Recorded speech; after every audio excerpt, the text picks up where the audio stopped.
The Wonderful Wizard of Oz by L. Frank Baum.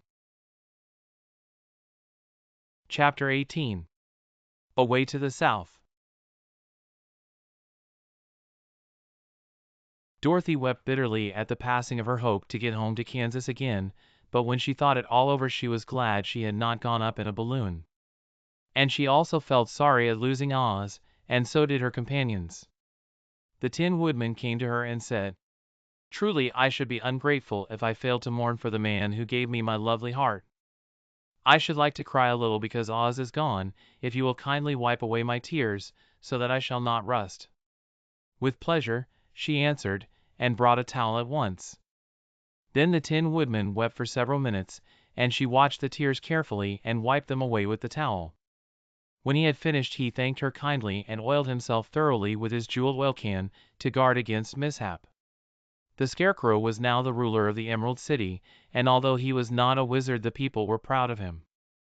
"For," they said, "there is not another city in all the world that is ruled by a stuffed man." And, so far as they knew, they were quite right. The morning after the balloon had gone up with Oz the four travelers met in the throne room and talked matters over. The Scarecrow sat in the big throne and the others stood respectfully before him. "We are not so unlucky," said the new ruler, "for this palace and the Emerald City belong to us, and we can do just as we please. When I remember that a short time ago I was up on a pole in a farmer's cornfield, and that I am now the ruler of this beautiful city, I am quite satisfied with my lot." "I also," said the Tin Woodman, "am well pleased with my new heart, and, really, that was the only thing I wished in all the world. For my part, I am content in knowing I am as brave as any beast that ever lived, if not braver," said the Lion, modestly. "If Dorothy would only be contented to live in the Emerald City," continued the Scarecrow, "we might all be happy together." "But I don't want to live here," cried Dorothy. "I want to go to Kansas, and live with Aunt Em and Uncle Henry." "Well, then, what can be done?" inquired the Woodman. The Scarecrow decided to think, and he thought so hard that the pins and needles began to stick out of his brains. Finally he said, "Why not call the winged monkeys, and ask them to carry you over the desert?" "I never thought of that," said Dorothy, joyfully. "It's just the thing. I'll go at once for the golden cap." When she brought it into the throne room she spoke the magic words, and soon the band of winged monkeys flew in through an open window and stood beside her. "This is the second time you have called us," said the Monkey King, bowing before the little girl. "What do you wish?" "I want you to fly with me to Kansas," said Dorothy. But the Monkey King shook his head. "That cannot be done," he said. "We belong to this country alone, and cannot leave it.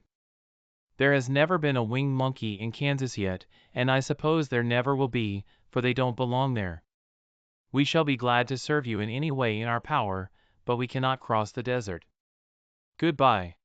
And with another bow the Monkey King spread his wings and flew away through the window, followed by all his band. Dorothy was almost ready to cry with disappointment.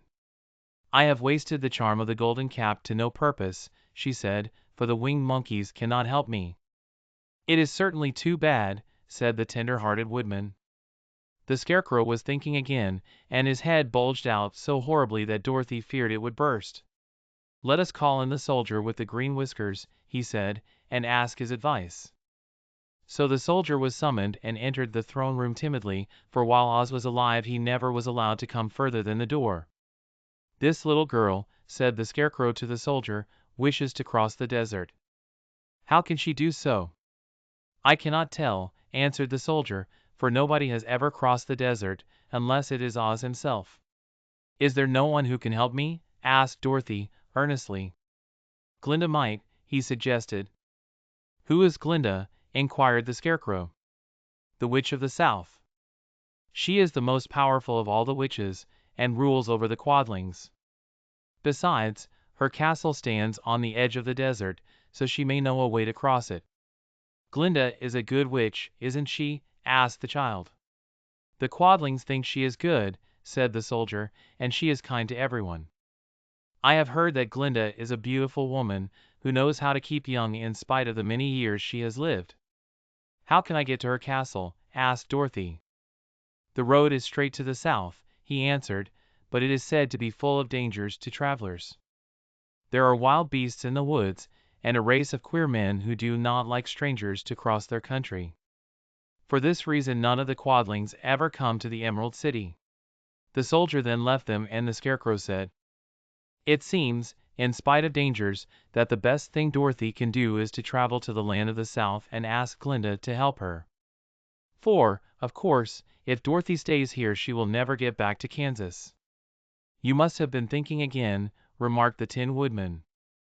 "I have," said the Scarecrow. "I shall go with Dorothy," declared the Lion, "for I am tired of your city and long for the woods and the country again. I am really a wild beast, you know. Besides, Dorothy will need someone to protect her." "That is true," agreed the Woodman. "My axe may be of service to her, so I, also, will go with her to the land of the South." "When shall we start?" asked the Scarecrow. "Are you going?" they asked, in surprise. "Certainly. If it wasn't for Dorothy I should never have had brains. She lifted me from the pole in the cornfield and brought me to the Emerald City. So my good luck is all due to her, and I shall never leave her until she starts back to Kansas for good and all." "Thank you," said Dorothy, gratefully. "You are all very kind to me. But I should like to start as soon as possible." "We shall go tomorrow morning," returned the Scarecrow. "So now let us all get ready, for it will be a long journey." I hope you have enjoyed this production of The Wonderful Wizard of Oz by L. Frank Baum. This is the 18th of 24 chapters. If you would like to see other books presented in this style, please leave your suggestions in the comments. Only public domain stories can be considered. Like and subscribe.